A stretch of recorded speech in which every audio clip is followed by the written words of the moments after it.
You're tuned in to the Binge It Babe podcast with your host, me, Candace Estelle. All right, babes, let's get binging. Hey, babes, today I'm going to be talking about Lore Olympus. Lore Olympus is an incredibly popular webcomic that also is now in print. However, Lore Olympus does discuss a lot of abuse themes. Sexual, mental, and physical abuse are mentioned throughout all of the comics. So I just wanted to give you a heads up because this episode will definitely be touching on those topics. I'm not sure how deeply, but probably enough that if this is something that makes you uncomfortable or is a trigger for you, this may not be the episode you want to listen to. I hope that you enjoy the episode if you do choose to listen to it. And if you don't choose to listen to it, I respect your decision and I hope that you are okay. I hope everyone has a wonderful day and I will see you soon. Yasu, babes. That means hello in Greek. And today we're doing a little Greek style because we'll be discussing the webcomic turned graphic novels by Rachel Smythe, Lore Olympus. All right. So if you haven't read the comics, then I suggest you go over to Webtoon and take a look at those before you listen or watch the podcast because I'd be spoiling everything I talk about and I don't want a gag order on me. So please go over to Webtoon, take a read, or be totally okay with the fact that I will tell you as many details as I can possibly remember and you can't be mad. Okay? You got 3, 2, here we go. Okay, so Lore Olympus follows the love story and path slash trajectory of Persephone and Hades. Now, most of you will probably know the Greek mythology version of the Persephone and Hades story, which is that Hades kidnapped Persephone and brought her to the underworld. Sometimes people say that Persephone found a crack in the ground and went through it and was in the underworld, and that's how she met Hades.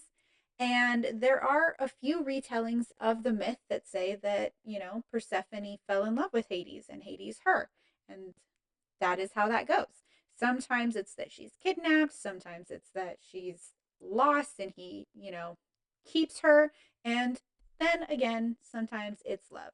And luckily for us, Lore Olympus is a love version. Now, I am a kid who absolutely loved Greek and Egyptian mythology. I actually love antiquity in general. I've seen the Ishtar Gates, I've looked at mummies in the Louvre.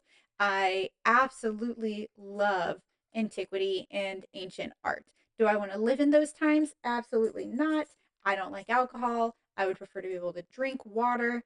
Also, misogyny, whole bunch of things that were just way more amplified back then. Not that they're gone now, but a little more so. So I do love that time when it comes to the culture and art and the stories.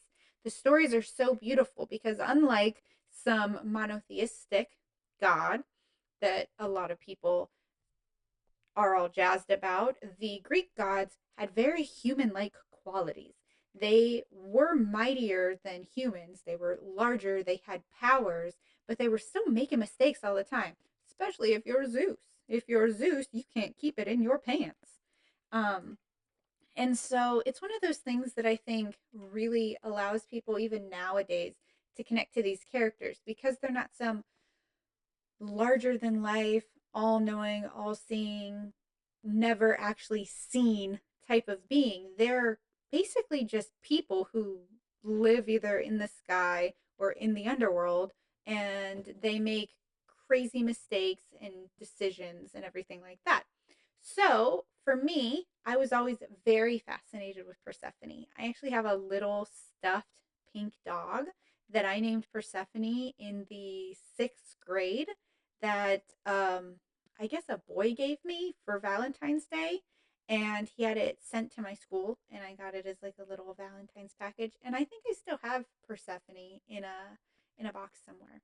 So I think that I've been really interested in Greek mythology for way more of my life than I care to admit, specifically Persephone, because she's the goddess of spring, but also the goddess of the underworld. And I just loved that like juxtaposition. And if we're being honest and you think about how the Greeks were thinking, they did that because everything dies at a certain time of, year. In fall, you harvest everything, and in winter, everything's gone. And so their explanation for that was that Persephone must, at that point in the year, be in the underworld with Hades. Let me fix my little flower crown. Oh, that's worse. Oh, good enough. So that's how they explained seasons in a way. Now, Persephone's mom is Demeter, and Demeter is one of the six original gods. So the six original gods are Zeus and Hera, Demeter and Hestia, and Poseidon and Hades. And they are direct descendants of the Titans, which are Rhea and Kronos. And the myth goes, and it's Stephen Fry's fault if I'm wrong, the myth goes that Kronos had seen a vision that his children would be his undoing. So he kept eating his children. And Hades was the very first one. I think it goes like Hades, Hera, Hestia, Demeter, Poseidon. And then Zeus is actually the youngest of the six original gods because keep in mind, Rhea and Kronos are not gods, they are titans. And there is like a level above that, but I won't really talk about it in terms of Greek mythology. I'll talk about it a little bit in terms of the books.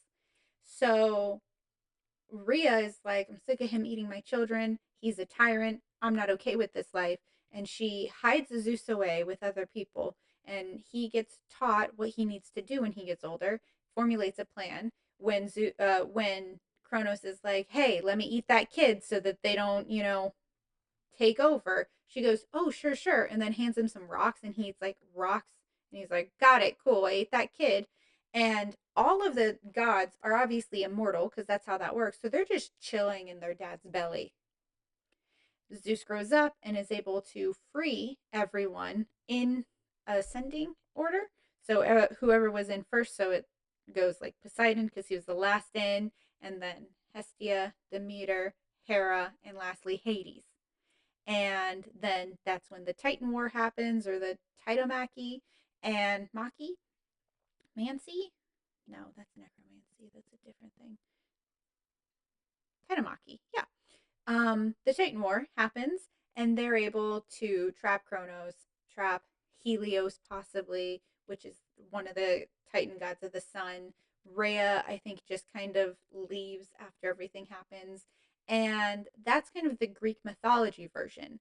Now, in Lore Olympus, we have a similar version, but some details are different. And I think that's really lovely because so often the perpetuated story for Hades and Persephone is that he kidnapped her and tricked her and fed her in the underworld, and that's why she doesn't get to leave. And I think that that's because always people have been afraid of death, and therefore someone who rules the underworld was considered a scary omen. And I just want to point out that, like, through time, some cultures have kind of gotten around that, right? Like, even in the underworld, you have the Elysium Fields and you have, kind of purgatory, and then you have this third level, like the scarier level. For like books, we have Dante's Inferno, which is just all the levels of hell, and I feel like there's Dante's Paradise is maybe what it's called. Regardless, the concept of heaven and hell is not new, and I think that that's really fascinating but also really beautiful because I'm someone who chooses to believe that there is something, right? Whether I'm stardust at the end of all of this, or get to go to some sort of afterlife, I'm in for it. um and so I think it's really interesting that this concept already existed.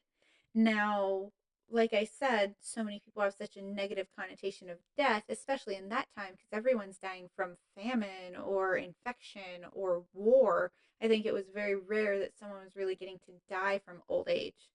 So death was kind of, you know, the end for you. And it probably came, death was the end for you. Stupid thing to say. Death is the end for all of us. Unless you're a cat and you've got 9 of them. But what I'm trying to say was, like, death probably came early for you. You know, it's really hard to get old when you live in that type of society. And, you know, thank goodness for the modern era for a lot of those things that afford us the ability to watch our loved ones grow older and pass away because of old age and not because of war or infection, in most places, obviously. Now, the story starts off with us meeting, meeting, yeah, meeting, oh my gosh, what the hell?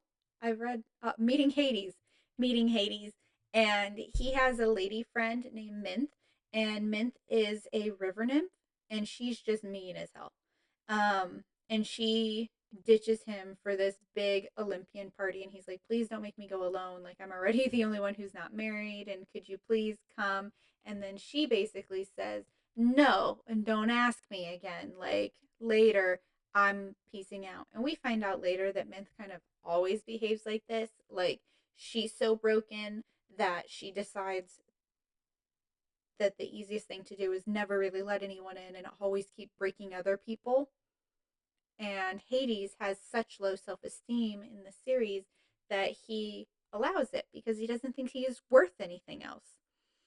Um, and then in comes Persephone, and Persephone is 19 and is a very new goddess on the scene. And he sees her at this party that Mint ditched him from going with him to. Oh my goodness, what a weird sentence. Ditched him and didn't show up.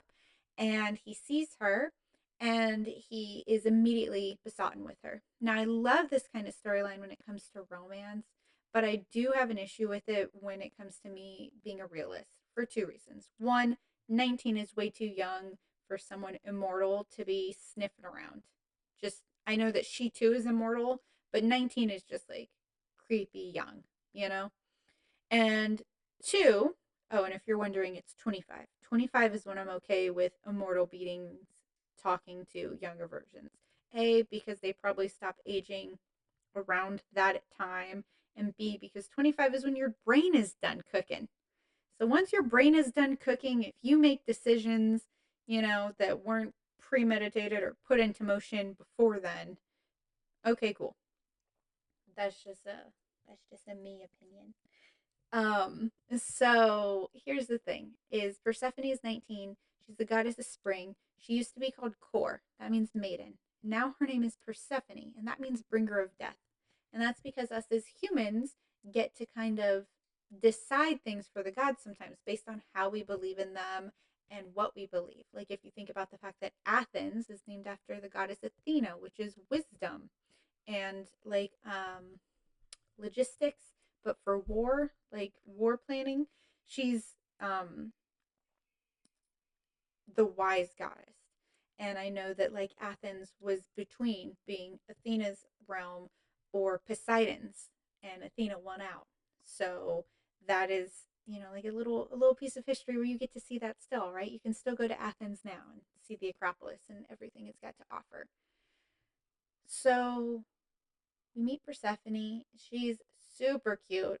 Apparently, she gets hit by the beauty stick not once but twice when she was a baby with her blessings, and she is completely pink. Pink hair, pink skin. She's got brown eyes. Sometimes they're pink, most of the time they're brown, and she's always wearing white, which just definitely pops off her skin. I wouldn't know what that's like necessarily. Okay. Um, and then we've got Hades, who's like a very royal color blue, like a rich blue, and he's got like white hair, which looks really cool. Now, something I want to talk about because I don't really want to spoil all of the story forever, but something I want to talk about is I don't like graphic novels. I don't like graphic novels. I don't like comics. I like comic book stories, like in movies, but I cannot stand anime, manga, comics usually because for one, especially when it comes to anime and manga, I don't like when people draw characters that look like children and then they're very sexualized, like faces of children. I think that's very bizarre, and I feel like that happens a lot in anime. and it makes me uncomfortable. But B, I'm not one of those people who can really deal when the story is like whip, bang, boom, thump. Like I want actual words. Is that a flower? That's that's so me. Um, so I don't read comics. And the only reason I read this is I believe in like 2017 I was on Pinterest and it popped up because I have such an interest in Persephone and Hades probably, and or Greek mythology in general, but specifically Persephone has always been my girl. And I remember it like popping up and me seeing just like random pieces of the comic sometimes where it'd be like Hades holding Persephone in the air, but it was like this very pretty, very ethereal drawing style. And I was like, what is this? And then I would read a little pieces of it and then forget about it for a while and then read some more. And then I finally found the actual comic because sometimes that when people, steal art and they put it on pins and stuff and they weren't tagging it, it would just be like Hades and Persephone, Olympus. And I was like, yeah, that's Greek. Got it. So it was kind of these little hidden treats that would just pop up on my Pinterest for a while. And I just stopped using Pinterest like 6 years ago. And then last year, or maybe a little bit longer ago, I re looked it up and I found it. And I found it on a website called Webtoon. And then I read everything that there was. Part of up to season 3. I read until there wasn't any more. They were on a mid-season break when I started reading. And then I read that when the break was done, they were going to finish the season and this would be it for Lore Olympus. And I was like, oh no. And so I actually just now, today, fully wrapped it up. I had read all of it up until mid season of season 3.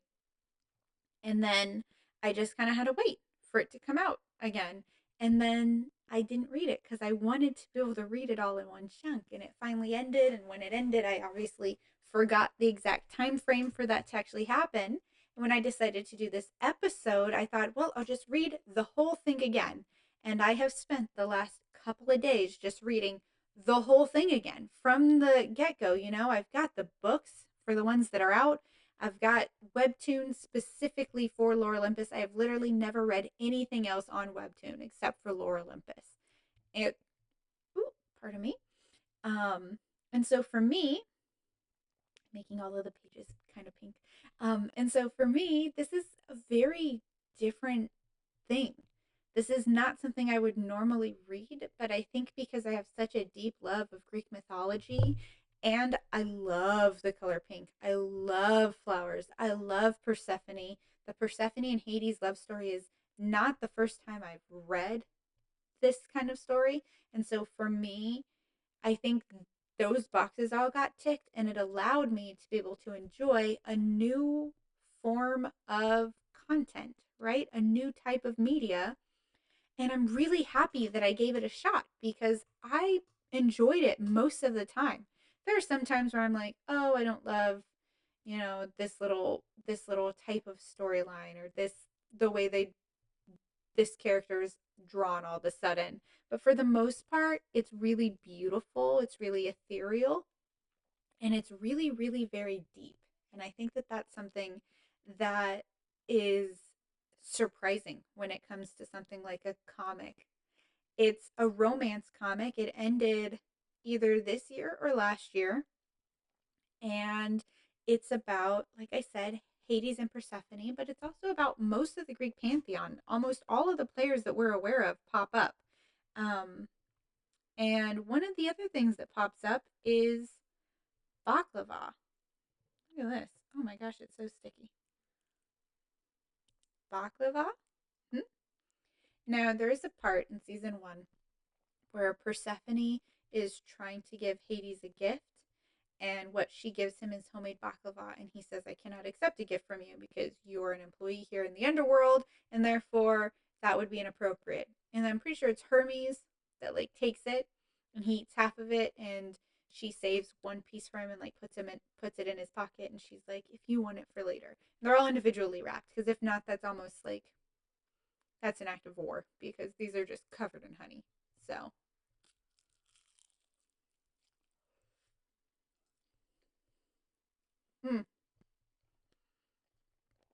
I love baklava. Normally, I feel all weird about eating on camera, and I'll wait till the end if I can. But you just got to deal with it with this one because I love it. I don't feel like waiting.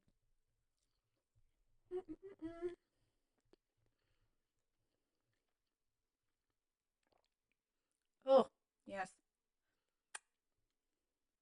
I wonder if I should not lick my fingers since my fingers are pink. Who's to say? Moving on. So, Hades runs the underworld, which is actually corporate in this, which I find very funny. It's called Underworld Corp. And that's also, by the way, where all of the lawyers come from. And I think that that's hilarious. I cannot get this thing to like sit central on my head. I feel like I get it and then it moves too much. So, I got baklava on my teeth. So, he runs Underworld Corp, and his like right hand lady is Hecate, which is the goddess of witchcraft, which I love to see it because I don't feel like Hecate gets nearly enough attention. So we've got Hecate here. She's helping run the underworld, and Hecate is like part of the Greek pantheon, but also kind of not. Like someone else we run into in these books is Nyx, and Nyx is also a Native American goddess, goddess of the night. Here she's also goddess of, I don't want to say the night, but I feel like it's very much so the same situation. And I love how mythology kind of interweaves with other cultures, and everybody has, this type of god and that type of god. And I find that really interesting, especially when it's cultures that never interacted when they were putting these things together. Don't you find that fascinating? I don't know. I find that fascinating. So I gotta stop like ticky tacking around. It's very weird. This thing won't stay on my head. Stay on. Behave yourself or I will take you off. So, Persephone has been living in the mortal realm with her mother Demeter, who has basically kept her hidden the entire time and has now allowed her to go to Olympus to go to college. And she's living with Artemis. And if you know anything about Greek mythology, you would know that Artemis is the twin of Apollo, and she is the goddess of the hunt and the protector of young women. And sometimes she's portrayed having like a group of maiden huntresses with her that are immortal. So basically, maiden here means like nunnery, they virgins, they celibate by choice, they're never touched. And Athena is also a maiden god, and in this story Hestia is also a maiden god. I don't know enough about Hestia to be able to say if that's always the case, but it's definitely the case in Lore Olympus. And the maidens basically, they never take a mate of any kind, they never take a man for sure, they don't have children. And in Greek mythology, Persephone is the daughter of Demeter and Zeus. And in this series, she's not the daughter of Zeus. She's just, aha! I finally got that little wig piece that was bothering me. She's just the daughter of Demeter and being made kind of like divinely through goddess magic and flowers. So Persephone's 19. She's in Olympus to go to college. She's living with Artemis, who she's just met, but they've become friends. And Artemis, like I said, is a maiden and will always be because she's part of TGOEM, which is the goddesses of eternal maidenhood. So that's why Demeter trusts Persephone to live with Artemis because no men should ever be in Artemis's house. And that's really important for Demeter because Demeter is incredibly controlling and does not let Persephone breathe without her being there. So we get that storyline, and then Artemis takes her to the Olympus party, and she meets Hades there, kind of. What happens is that Hades sees her and says that she's more beautiful than Aphrodite, and Aphrodite, being the brat that she is, and basically all of the stories we hear about her, is like, oh, really? Someone more beautiful than me? Aphrodite is purple. And then she decides to grab Eros, which is one of her sons, and is like, hey, come on, grab her. We're going to get her super drunk, and then we're going to put her in Hades' car. And that's going to be so embarrassing that she'll never want to talk to him again, and he'll never want to see her because she's a stupid little girl. And that does not work out for her. Aphrodite is incredibly jealous of Persephone a lot of the time. And really, when I first started reading it, I thought the main villain was going to be Aphrodite, which would have been kind of disappointing because women supporting women and like everyone can be beautiful. And I really think that would have been a bad message. So I'm really glad that was not the case. Aphrodite's just kind of bratty, but she's never, ever really a villain. In fact, this little move, being so high school and kind of pathetic, actually is the reason Hades gets to talk to Persephone. Because he realizes that she's in the car when he's pulling into his like garage, basically, and he takes her out. He puts her in the guest room, and he's very timid because he immediately has so much attraction for her, but also he's the god of the underworld, and that has a stigma.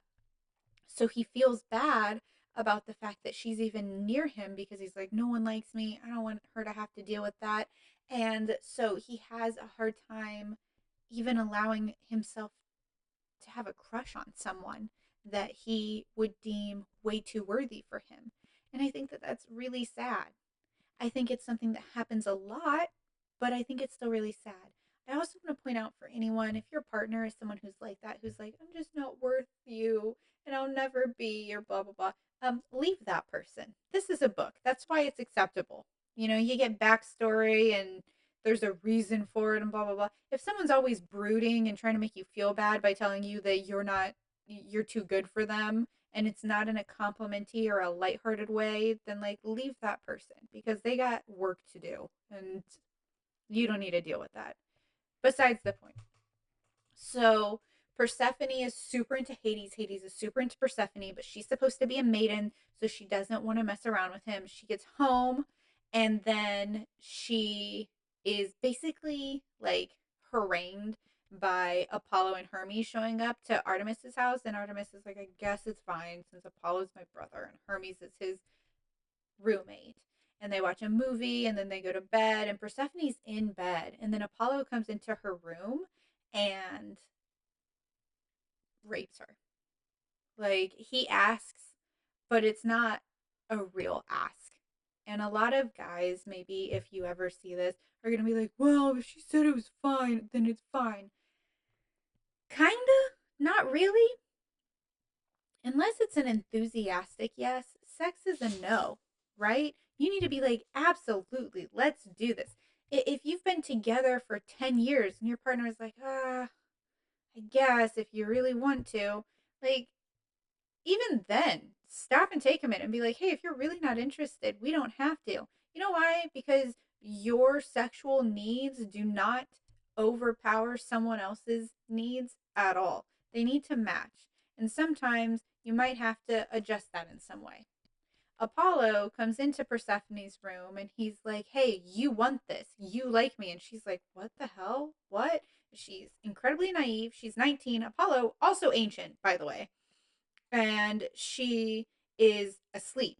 And he comes in and just gets on top of her. Becomes her first kiss and kind of her first time. And it's kind of difficult to read, but also very much so where I totally understand exactly this type of situation. Not someone, no, yeah, I understand it in all of its little pieces because I'm a woman. I have on more than one occasion slept with a guy who I had told no a couple of times or been like, no, that's okay, thanks.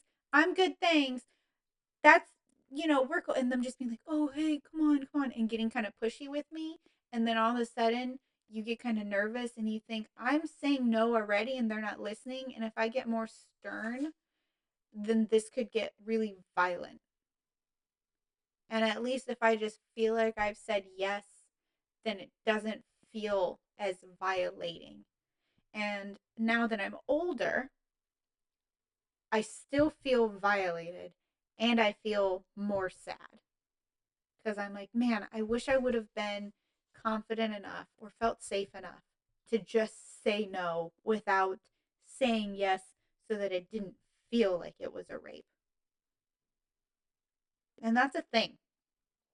So I very vehemently mean it when I say if it's not a hell yes, then it's a no. If it's not take your pants off, big boy, it's a no. Okay? Also, maybe don't say that phrase. That's weird. Um so it's really disturbing to read, and then that storyline carries out the rest of the comics. And I feel like that happens in like the second episode.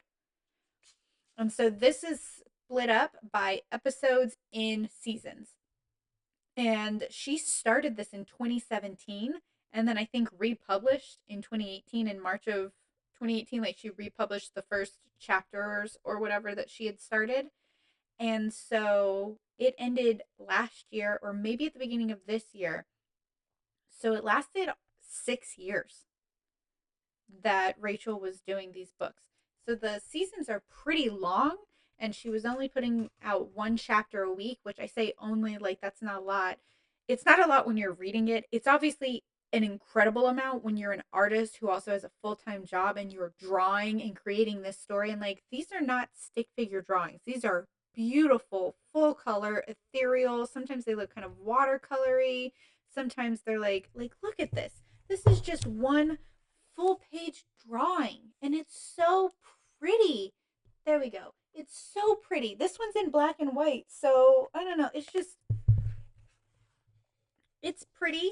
Oh, what a horrible page for me to have chosen. No.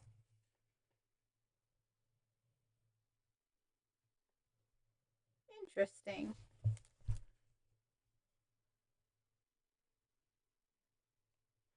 Yeah. Oh, I remember. That was Arrows. For a second, because it was black and white, I was worried that I accidentally said "it's so pretty" to a page that was Apollo.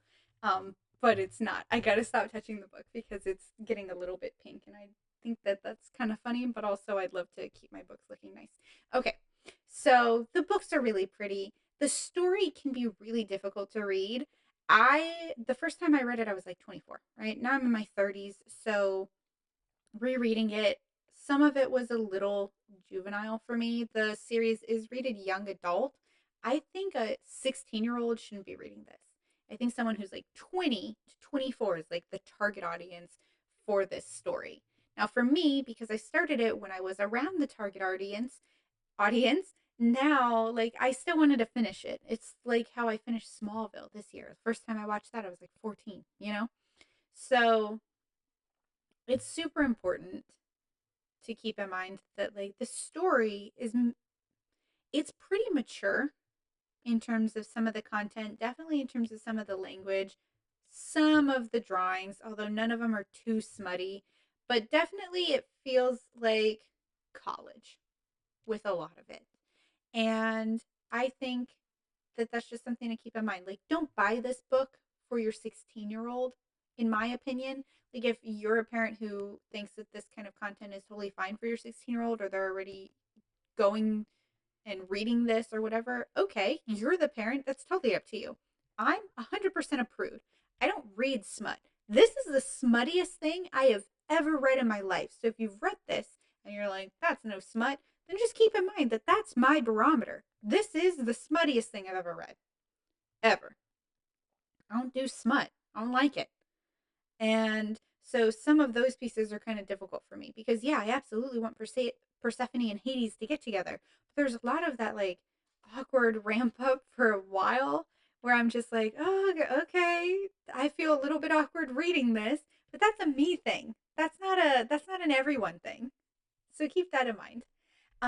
Something else that I would say is a critique of the comics. I don't know if it's much better in the books, but there's quite a bit of like grammatical or spelling errors.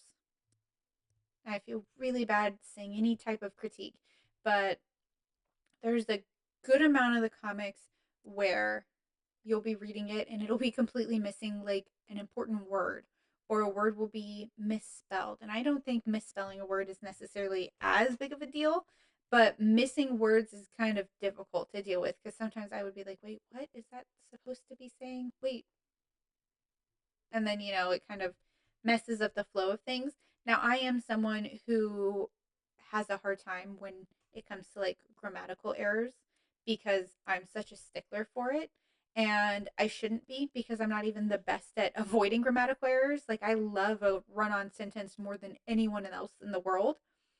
But when I'm reading, it's very difficult for me to deal with it. And this happens a lot in this series. I don't know if that's totally common in comics because, like I said, this is the only one I've ever read. But every time it happened, I would be like, ugh, okay, another little thing that's kind of frustrating. Um, and I don't think it. I hate saying anything that's even remotely like negative like that. It's not a big enough deal that it stopped me from reading it. And it's not a big enough deal that it stopped me from owning them or doing an episode about it. It's just something I noticed. Okay. I don't know why I'm getting so like fussy. No one is here. I get kind of I get uncomfortable having to say anything that's negative because I still really appreciate this artist and I love the drawings and I love getting to read a new take on anything Greek mythology because a lot of it's kind of old, you guys. Like a lot of it is like, okay, I've been there, I've done that, I've read the Odyssey. So, I really enjoyed it. I'll get back to the story, I guess. Where we were at was kind of intense, but Apollo does his thing. She kind of gave consent, but not really. It was very forced. And while he's doing his thing, he also decides to take photos of her. And she's like, "What are you doing?" And he's like, "This is normal. Relax. Deal with it." Like, the worst type of guy, honestly. And then that becomes a huge part of the storyline, like I said. So we have this storyline where we have Persephone who's dealing with sexual assault, and we have Persephone who at some point is dealing with an abusive, controlling mother. And we have this really beautiful love story between Persephone and Hades, and them both realizing that they love each other. Well, they know that, but that like Hades is like, "Oh, Persephone loves me? Really?" And Persephone is like, "Hades is into me even though I'm like a goofy little girl?" Wow. And as soon as they're finally like, "Yeah, we're super into each other," bada bing bada boom, we get in trouble. Apollo is super pissy that Persephone wants nothing to do with him, and she keeps being like, "Get away from me, leave me alone, I don't want to talk to you." And he's mad because he wants her, and he doesn't understand the concept of someone not wanting him. And he keeps being like, "I did you a favor by showing any interest in you. You think just because you got giant titties that like you can just act like you're all big? Who cares? You really think that Persephone or that Hades is actually interested in you? You're a dumb B grade goddess." It's ridiculous, the beratement. And to be honest, it feels really freaking familiar to be a woman and then you tell a guy no thanks and then like the first thing that comes out of a guy's mouth depending on how the no thanks goes is usually you're not even that hot. Well, you think you're hot? You're not even hot. And it's like, okay, buddy, I was the hottest thing you've ever seen 10 seconds ago. I'm getting whiplash from your BS. So it's super relatable in that respect. Like, I think women in general could read this and be like, lived that life, had to deal with that kind of nonsense. And I think that at some points it does make it hard to read, but as the story continues,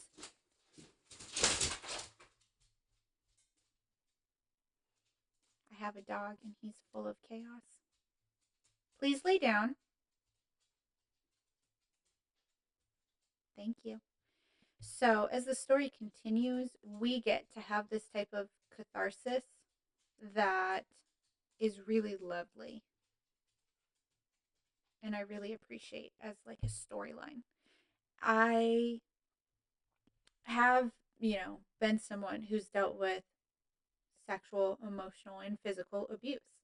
So the fact that I get to see it in this way with like these characters that I'm already kind of familiar with and that I love and that I can connect with and that have always kind of made me feel safe and feel seen. And then in this like very artsy and cute kind of way, but still being given really good advice and hearing really healthy conversations through this story is very healing. It's very helpful because at one point there's this really pretty line, and I took a picture of it, but I'm also filming so I can't see it. There's a couple of pretty lines about, like, just because you understand where their trauma comes from, it doesn't mean that you are in charge of having to fix them. And I think that's really beautiful. The entire story, the overarching story, is Persephone and Hades' love story, but the true message in the whole series is how important breaking generational trauma is, and the fact that it just gets passed down and passed down and passed down. And we see that because originally in the Greek myths is Uranus and like Uranus and Gaia. And Gaia is a fertility goddess. Obviously, she makes literally everything. Gaia means Mother Earth. And Uranus realizes that he can use that power to trap something. I don't even remember. I know that Hypnos is there. That's water. So he uses Gaia's power to be like the king of everything. Um, and then Gaia's children are the Titans, and the Titans are who figures out how to lock Uranus into the sky. So he stays the sky. And Gaia had been so overused that she goes into the earth, Mother Earth. And then the cycle continues with Rhea and Kronos. And then the cycle continues again with Zeus and the other six dealing with Kronos the way they deal with him. And so it's just this constant, like, this is how we overturn power, is just like your son is going to kill you, whichever one of them it is, or it takes all six of them. And Zeus eats Metis, which is the next fertility goddess, to defeat Kronos. And then Kronos is just like stuck in Tartarus, which is part of the underworld. It's like the lowest level of the underworld. And so this book is about how even the six original gods, especially the six original gods, the aftermath and like why they behave the way they do. Because like Demeter is incredibly controlling with Persephone. No one even knew about Persephone until she was 19, until she goes to Olympus. And we find out the only reason she got to go to Olympus is because she's so powerful that at one point she accidentally does an incredibly dangerous like feat of wrath and kills a whole bunch of people. And in order to get her away from that situation, Demeter, you know, lets her go to Olympus and go to school. So she's removed from it. And Demeter is so, so controlling. And you find out that's because her mother, who was Metis, only had her to help her fight the war, which was to stop Kronos.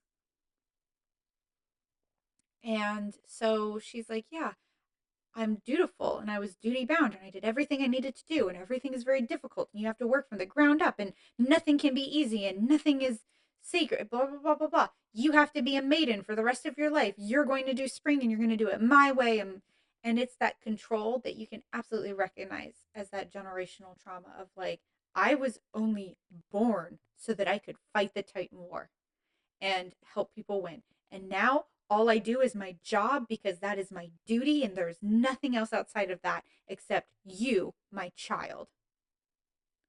And Persephone gets to break that cycle and be like, what I want matters. I don't want to be a maiden forever. I don't want to have an arranged marriage to Apollo, especially not Apollo. I want to marry for love. I want to choose Hades. I want to be in the underworld. I want to do all of these things.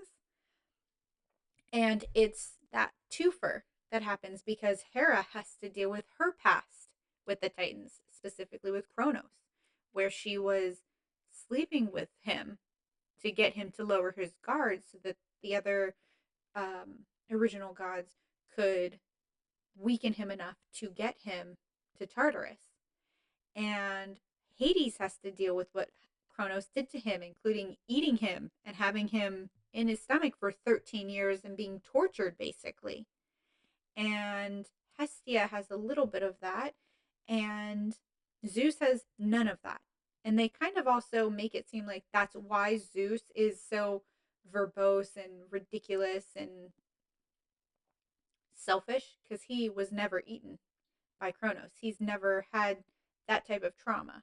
He literally got raised by nymphs, and his mother would be around and teaching him, and then he wins a war, and bada bing, bada boom, he gets to be king of everything.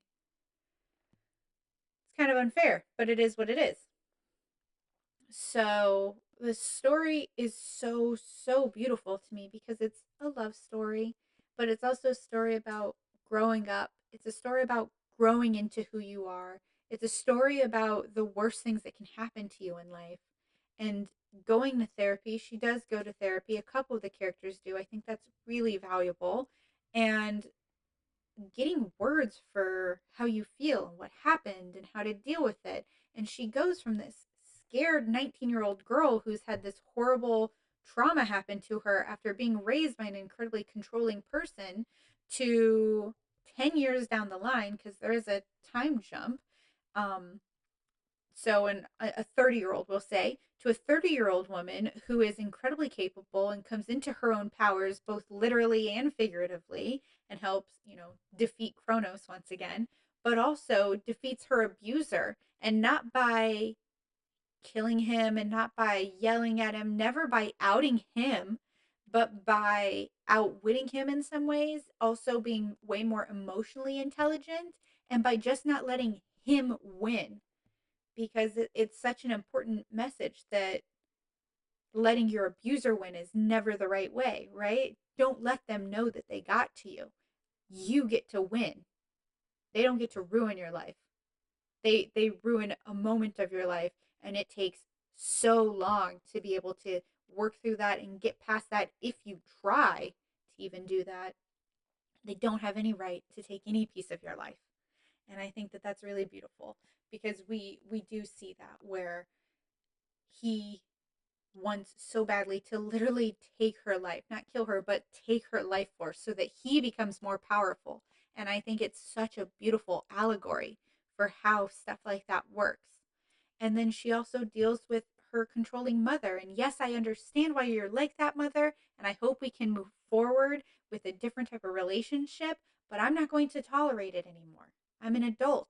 I'm a full grown goddess. I have all of these powers within me. And I don't need you here being mean to me or talking down to me or trying to convince me that I'm not worthy because you're scared of losing me and what that might look like for you. I'm going to live my own life the way I want to. And I think that that's so, so powerful and beautiful. And then on the other hand, you have Hades, who has such low self esteem because he's ruling the underworld. So he's been a pariah for a millennia. And then his father was the first one to eat him because he was the oldest. But Kronos just tortured him while he was in his stomach. Just, you're weak and you're nothing and no one will ever love you. And then he grows up and he's the only one not married. And then he's able to work through that and realize, not only does someone love me, but I also like myself and I matter. I'm very powerful and I'm not a little kid anymore, and you can't bully me, and you can't hurt me physically or mentally anymore because I'm my own thing and I don't need you. And you don't need to be here trying to tell me anything negative. And I just found that also really beautiful. Like the last part of the series is so good because, Persephone goes and does her trials for a decade. She's separated from Hades, and then she comes back. She's stronger than ever. She's now at an appropriate age, in my opinion, to be even dating Hades. And then they get married. She becomes queen of the underworld of her own accord. Not because someone kidnapped her, not because she was so dumb that she fell down a crack in the earth. No, because she went down there with her power and she chose to save the world and save the people she loved. She makes all those decisions. I think that's really wonderful in a modern retelling of mythology. Because a lot of times in myths, women are either just incredibly minxy, and the whole plot point of them, hello, Helena Troy, is just that you're so hot that people are going to fight over you, or they're damsels in distress, or they're so easily tricked because they're just little newborn fawns. And I just think that that's ridiculous. Women are powerful. We're wonderful. We're magical. And yeah, we're goddesses. So it makes perfect sense to me that someone who's spring is also underworld, right? Because you can be flowers and sunshine and butterflies and bees. And you can also be the bringer of death. And you can do it all while you're pink as hell and you got the best titties around. Because I kid you not, at least like 10 times in this book are Persephone's perfect titties mentioned. Her big, big boobies, her perfect boobies, her, giant chest, whatever. I I tried so hard not to laugh, but as someone who's also a fan of boobies, I was just like, yeah, I get it. And something else I want to point out because I kind of went through the story, I also think Hera has a really wonderful story. We all know that Hera is the goddess of marriage and Zeus is a cad. So that's always kind of bothered me. And a lot of times when she's depicted in other stories, she's an absolute shrew, right? She's like, everything's next for me. So I'm going to make everyone else miserable. And in this book, she kind of starts that way, but she too goes through a transformation. She grows, she changes, she learns, and she steps fully into her power at the very end of the book in a very cool way and defeats her demons and leaves a bad relationship. Something else I would love to point out is that in a lot of Greek mythology, Aphrodite is married to Hephaestus and cheats on Hephaestus all the time. Hephaestus? Yeah, that's how I'm going to say it. All the time with Ares. So she's in love with Ares, but she was married off to Hephaestus. Hephaestus is the son of Hera and Zeus. Now, in the stories, this doesn't happen in the books at all, but in the stories, basically what happened is that Hera has the baby, and Zeus is like, I don't think that baby's mine. And Hera's like, he absolutely is. And either they think he's ugly or it's a paternity thing or whatever, Hera drops him to earth as an infant for some point. He's a god, so he doesn't die, but he becomes lame at that point. And lame means disabled. In those stories, they use the word lame. I'm not saying you're lame if you're disabled, by the way. It's just that's how etymologically words will change and take on new meanings. He becomes disabled. In this story, he has like those running blades for legs, which I found very cool, and he has like a bionic hand. And she is dating Ares. This whole book has children with him, like Eros, who's one of the gods of love. And then she leaves Ares in their toxic relationship that they have because he's always jerking her around and she's jerking him around, and ends up marrying Hephaestus because he's nice to her and he listens to her and it's more stable and loving. And I was like, oh, what a wonderful ending for that, right? No wonder she was jealous all the time. She's being dicked around by Ares for a millennia. And it's not that she's cheating on Hephaestus and being with Ares. No, she leaves Ares, who she's not married to, and marries Hephaestus and gets to be happy there. And then we have, let's see, Hestia and Athena, who are like kind of important but don't really have that much dialogue in these books. But I found really funny because they're the goddesses of maidenhood. And then about halfway through the series, Artemis realizes that they're together. So they're just lesbians, and that's the reason. I found that very, very funny. And so also kind of hypocritical because maidenhood should be like, right, no sexual activity. Just because you're a lesbian doesn't mean you haven't had sex, okay? That would make absolutely no sense. But I think it's kind of funny that that's what they did. I think it's because they didn't know they had feelings for each other. They just knew they didn't have feelings for men. And then we've got, yeah, so the Ares storyline. He's annoying but entertaining. Does really help the plot sometimes. Hades is a wonderful character. He's just kind of very sullen and sad, and absolutely a type of character in like my 20s. I would have been like, I love it. I'll be there. I'll let him work on himself and fix himself and I'll be there for the whole thing. And I'm 100% for that. Like if your partner is going through a hard time or needs to learn something new or is growing, yeah, support your partner. But I am no longer at the age where I am sitting there to help fix a man. Okay? You work on yourself. I've worked on myself, and we'll meet in the middle. And I'll help you, and you can help me, but I'm not there to like put you back together. And Hades isn't selfish like that, so he's not like, oh, I'm working on myself. It's not my fault. He's very much so like, I'm working so hard, and I'll do what I can. But it's also like it's a little bit much. I know it's a book, and I think in the book it's perfect. I'm just saying, like in real life, because I feel like so often we idolize these book characters, and then if you think about how they would be in real life, you're just like, oh, no, that's unhealthy. Or a perfect example is like the way Snow White is described in the books originally would be absolutely terrifying to look at. Like Snow White skin, blood red lips. Some people said she looked like a vampire, others said she looked like a corpse. So that's just something to keep in mind. That some of this, like, I'm talking about it that way because I am so excited and I do like these characters, but I also want to make sure no one thinks that I'm like idolizing these characters or romanticizing these things in the real world. It's romantic in this book realm. I am such a fan of Persephone. I like the Hades storylines. I do think Hades gets way too much hate. I do think that's a lot to do with like Christian theology. Is Hades became synonymous with Lucifer, and in Greek mythology, that's not necessarily the case. So this series was really lovely, and it fills my cup. And the ending, where there's a lot of resolve and there's a lot of grown up, mature story, made me feel really good and really seen, and also put some words to things where I was like, yeah, that is exactly how I feel.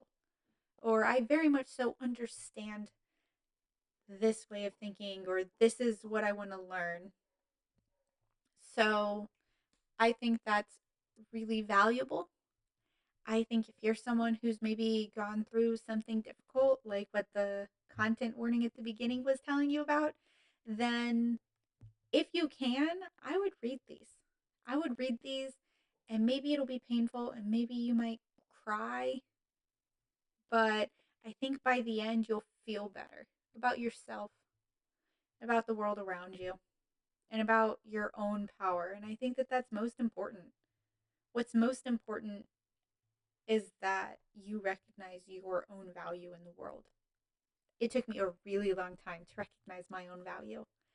And now that I have, I don't ever want to lose that. I love knowing how important I am.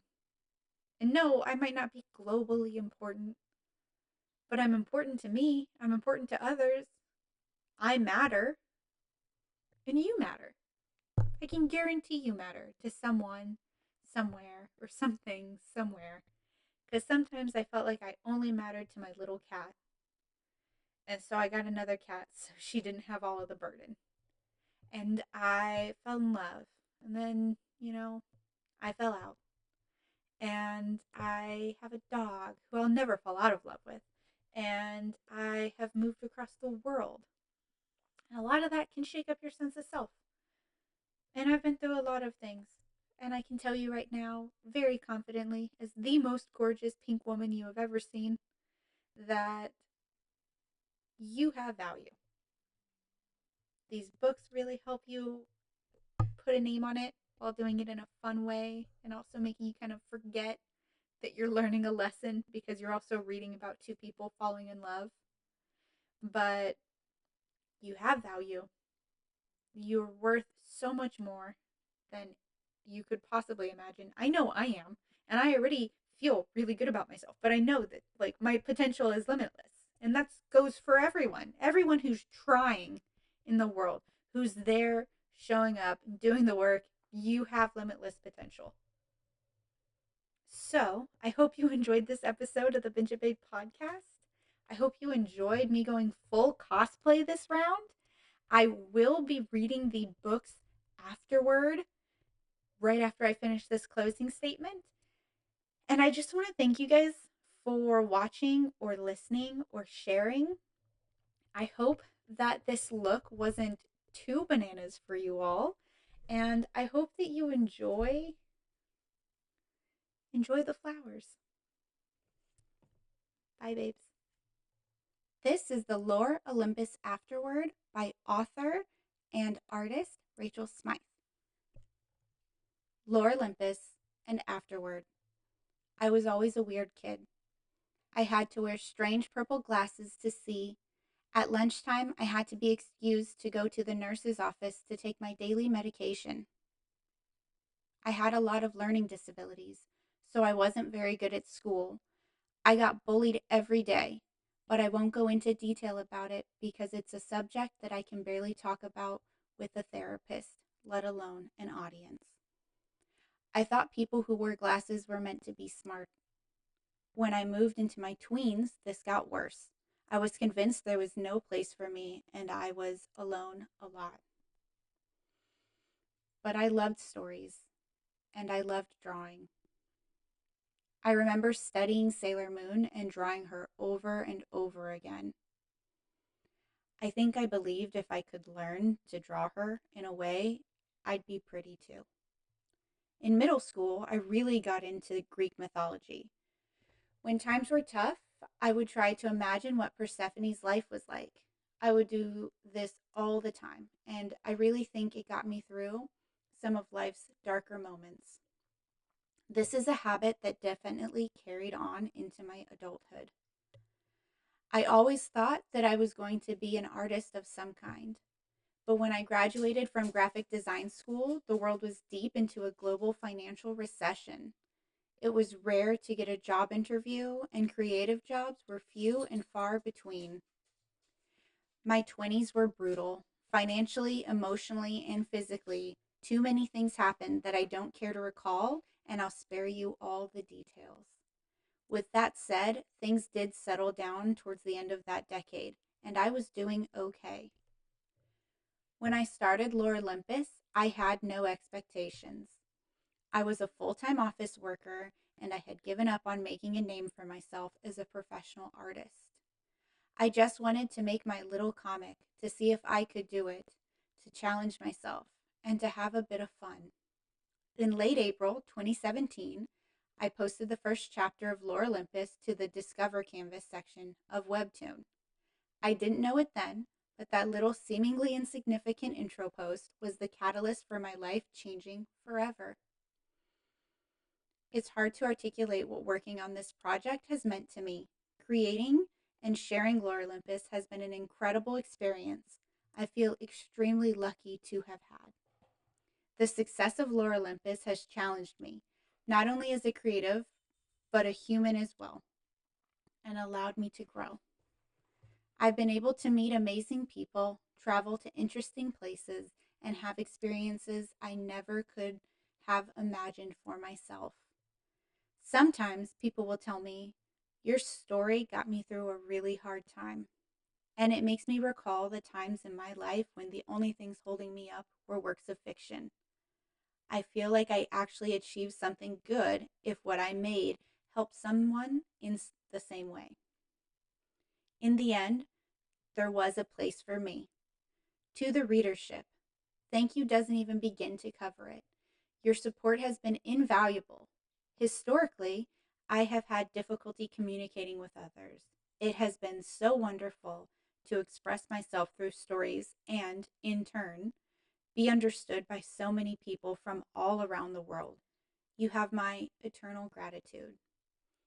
I wanted to take a moment to acknowledge the many people who have helped with Lore Olympus over the years. This project didn't happen on its own, and I'm grateful for the many people who have stepped in to support and make the webtoon and the community into what it is. It's been the ultimate endurance marathon, with many people stepping in to help. Some came along just for short periods, others have been with me for the whole journey. I'm truly grateful for everyone, however long we worked together for.